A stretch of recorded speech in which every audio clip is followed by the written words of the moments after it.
আমার আজকে রবিবারের স্পেশাল ভিডিওতে সকলকে স্বাগত জানাই। আজ আমাদের বাইনান বামনদাস হাই স্কুলের 100 বছর পূর্তি উপলক্ষে অনুষ্ঠান শুরু হচ্ছে। আজ আর কাল দুদিন রয়েছে বিশাল প্রোগ্রাম, তার মধ্যেও আমি ভিডিওটা করছি। তো ভিডিওর যেটা টপিক সেটা হচ্ছে প্রকৃত শিক্ষা কী। আচ্ছা, প্রকৃত শিক্ষা কি শুধুমাত্র লেখাপড়া করা, জ্ঞান অর্জন করা আর নিজের বাবা মাকে বৃদ্ধাশ্রমে রেখে আসা বুড়ো বয়সে, আর রাস্তাঘাটে লোককে সম্মান না করা, পায়ে হাত দিয়ে প্রণাম না করা, এগুলো প্রকৃত শিক্ষা? না, প্রকৃত শিক্ষা হচ্ছে এটাই।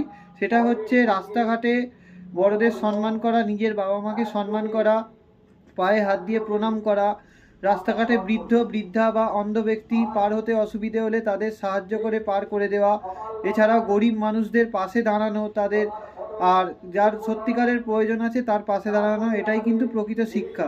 প্রকৃত শিক্ষা এটা নয় যে টাকা পয়সা ইনকাম করে আত্ম অহংকার করা, এটা হচ্ছে প্রকৃত শিক্ষা নয়। তাই